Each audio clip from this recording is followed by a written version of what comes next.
Halo semuanya, perkenalkan nama saya Najwa Nizalfi Putri dengan nomor ID mahasiswa 111231060.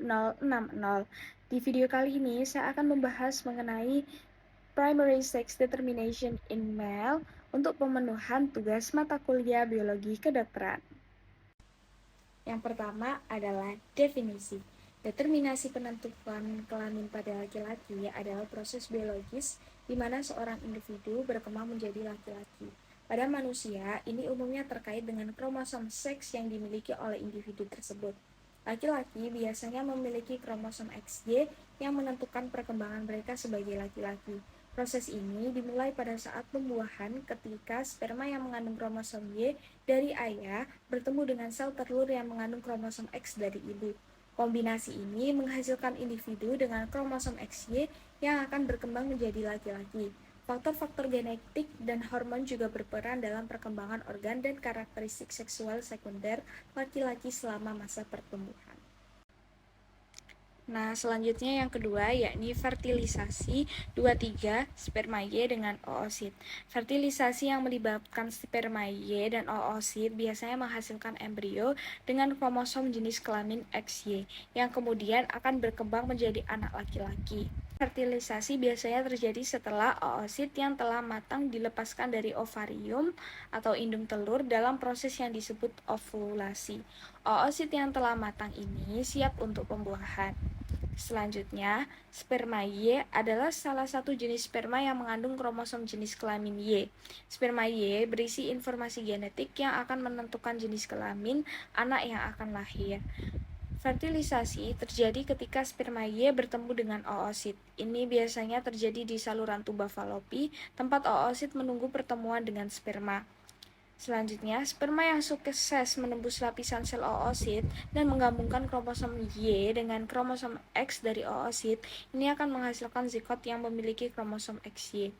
Zigot yang baru terbentuk akan mulai membelah dan berkembang menjadi embrio. Proses tersebut akan berlanjut hingga embrio mencapai tahap di mana ia dapat menanamkan diri ke dalam dinding rahim, yang kemudian akan menghasilkan kehamilan.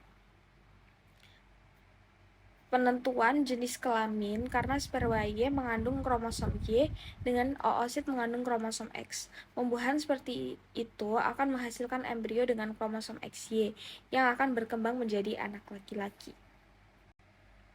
Selanjutnya yang ketiga yakni SRY and its expression. Gen SRY, sex determining region of the Y chromosome yang terletak di wilayah distal lengan pendek kromosom Y, diperlukan untuk penentuan jenis kelamin jantan pada mamalia.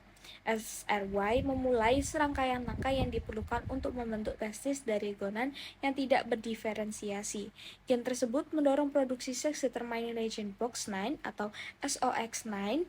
EOX9 menghibasi protein Winkes type MMTV, murine mammary tumor virus, integration site family 4, dan beta-katetin. Dengan ini, SOX9 memiliki feedback negatif terhadap dirinya sendiri dan juga mendorong FGF9 yang memberikan feedback positif.